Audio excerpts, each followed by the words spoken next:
The air up there, it's different. Thin, yes, but more than that. It bites, even in the afternoon sunlight. And when dusk begins to bleed across the vast, empty plains of the Andean highlands, that air, it carries whispers. Some you dismiss as the wind whistling through the grass. Others settle deeper, like ice in your marrow. Imagine you've been walking for hours. The sun, a bruised orange, is sinking fast behind the jagged teeth of the Andes. Every village feels a lifetime away. You're tired. Not just leg-weary, but that deep soul-level exhaustion that comes from pushing yourself against the sheer indifference of the landscape. That's when you see him. Or that's when he lets you see him. Tonight, we journey to those desolate heights to uncover a fear as old as the mountains themselves. A fear of a uniquely terrifying predator, one that doesn't want your blood or your soul, but something far more fundamental. The chill wasn't just the usual cold of Altiplano evenings. Mateo had felt it creeping in for the last mile, a coldness that seemed to emanate from the darkening earth itself. He pulled his woolen cholo tighter over his ears, the familiar scratch of the alpaca wool a small comfort. The path from his village to Achacachi was long, and he'd dallied too long at his cousin's, sharing stories and a little too much chicha. He told himself it was just the altitude, the fatigue, but every shadow seemed to lengthen unnaturally, to writhe in the corner of his eye. The silence, usually a companion on these lonely treks, felt expectant, pregnant with something unseen. He quickened his pace, the worn leather of his sandals scuffing against the loose stones. Just a little further, he thought. Just get to the bend, where the lights of Achacachi sometimes winked into view.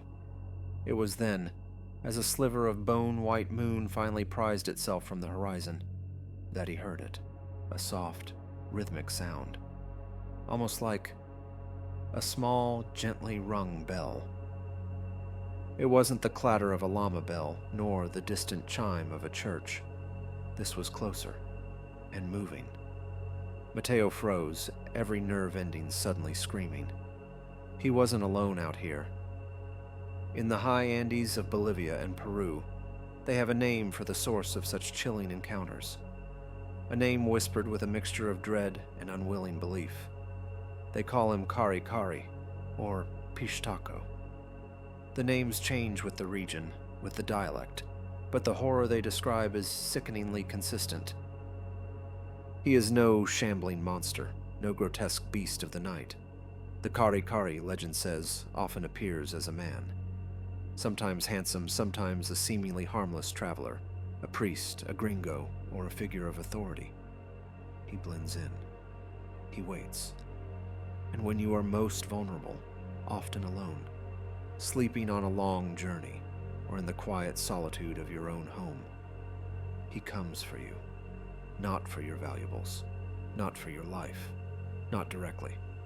The Khari Khari is a thief of vitality itself. He steals your fat. Mateo squinted into the gloom. The bell sounded again, closer this time, accompanied by the crunch of footsteps.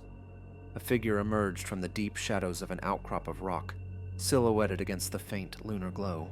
Tall, slender, wrapped in a dark, flowing garment that could have been a priest's cassock or a heavy traveler's cloak. "A cold night to be traveling, young friend," a voice said, surprisingly gentle, with a cultured, almost melodic cadence that Mateo couldn't quite place. It wasn't the rough Spanish of the local merchants, nor the Aymara of his own people. Mateo, heart still hammering, managed a nod. "Yes, I am headed to Achacachi." The stranger smiled, and in the faint light, Mateo saw a kind face, etched with wrinkles that seemed to speak of wisdom. He carried a small, tarnished silver bell in one hand, and a rosary dangled from the other. Achacachi, a fine town. Perhaps we could walk together for a while." The road is safer with company, don't you think? Something about the man's eyes. They were incredibly dark and seemed to absorb the meager light. But Mateo was tired, and the thought of company, even a stranger's, suddenly seemed appealing against the oppressive loneliness. Thank you. Yes, that would be nice. They walked in silence for a few minutes, the only sounds their footsteps and the occasional soft, almost hypnotic ting of the stranger's bell. Mateo found his earlier fear ebbing away, replaced by a growing weariness.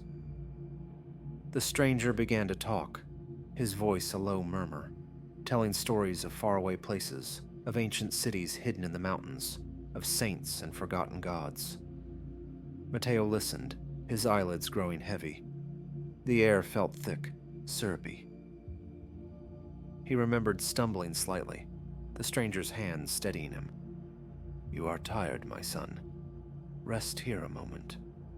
The voice was like warm honey. Mateo sank down by the side of the path, the stranger settling beside him. The bell. It was so close now, its chime filling his head. He wasn't sure when he drifted off. It wasn't like normal sleep. He was descending into a darkness that felt both inviting and terrifyingly complete. He was aware, in a distant, detached way. He could feel the cold ground beneath him, smell the dusty earth and the faint, sweet, almost cloying scent that clung to the stranger, like old incense and something else, something metallic and slightly rotten. He felt a pressure on his side, near his ribs. Not quite painful, just a firm, insistent pressure. He tried him up and to cry out, but his limbs were lead. His tongue, a useless stone in his mouth. Panic pierced through the fog in his mind, but it was like struggling in quicksand. The more he fought, the deeper he sank into the paralysis. His eyes, he realized, were open. He could see the stranger leaning over him, the kind face now illuminated by a sliver of moonlight that caught something glinting in his hand. It was long, narrow, like a surgeon's tool or a sharpened letter opener. The stranger's eyes, they weren't kind anymore. They were dark pits, reflecting only an unnatural hunger. Mateo felt a peculiar coldness spread through his torso, a hollowing sensation. He could feel something being drawn from him, a warmth leaving his core, replaced by an icy emptiness. He saw the stranger's lips move, a faint smile playing on them, as if savoring a fine delicacy. The world began to tilt, the stars blurring. He felt his life force, the very essence of his vitality, being siphoned away. He was being hollowed out while he could only watch, a silent, horrified spectator to his own slow demise. The stranger worked with a practiced, unhurried efficiency that was more chilling than any overt brutality. Then, as suddenly as it began, the pressure eased. The stranger leaned back, a look of satisfaction on his face. He wiped the slender instrument on a cloth he produced from his cloak, the cloth darkening. He murmured something. Too soft for Mateo to hear, perhaps a blessing, perhaps a curse. Then he stood, the dark cloak swirling around him, and with one last soft ting of the bell, he was gone, melting back into the shadows, as if he were made of them. Mateo lay there, pinned by a weakness so profound it felt like death itself. It took what felt like an eternity for the paralysis to recede, finger by agonizing finger, limb by leaden limb. When he could finally move, he pushed himself up, his body screaming in protest. He was cold, so incredibly cold, despite the layers of wool. His side, where the pressure had been, ached with a dull, deep throb. He fumbled with his poncho, his fingers clumsy, expecting to find a bloody gaping wound.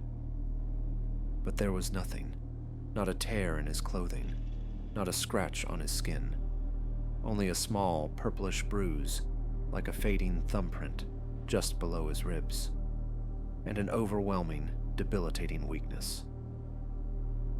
He stumbled the rest of the way to Akshakachi, a ghost of himself. The journey took hours, each step an agony. When he finally saw the flickering lights of the town, he wept, not from relief, but from a dawning, horrifying understanding. He knew what had happened. He knew who he had met.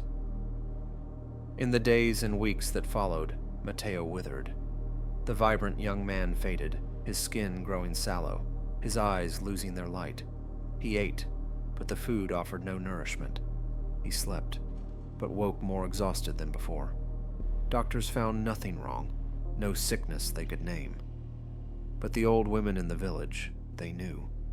They saw the hollowness in his eyes, the way his clothes hung loose on his shrinking frame.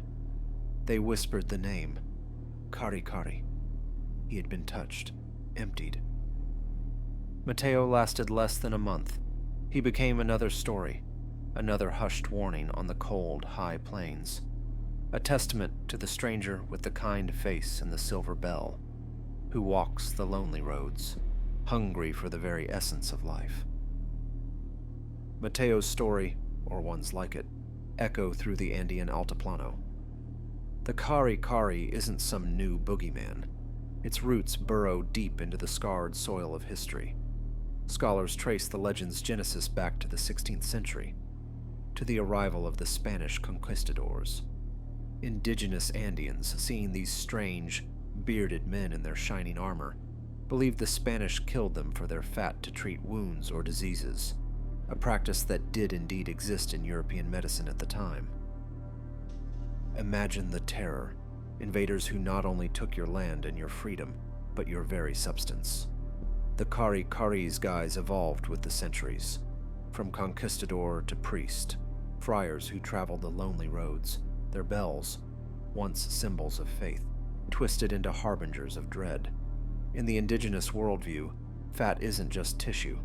It's seen as a life force, a source of vitality and survival, especially in those harsh, high-altitude environments. The Quechua creator deity, Huiracocha, can even be translated as lake of fat, underscoring its sacred, vital importance. So, to have it stolen, it's not just a physical assault. It's an attack on your spirit, your ability to endure. The desolate, isolating beauty of the Altiplano itself, those vast, wind-swept plains where Mateo met his fate, only amplifies the fear. Out there, you are terribly, terribly small, and help is a long way off. The landscape itself becomes an accomplice to the horror. What's perhaps most disturbing about the Khari Khari legend is its chilling pragmatism. This isn't a creature of mindless hunger. The stolen fat, according to many tales, isn't always for the entity's own sustenance.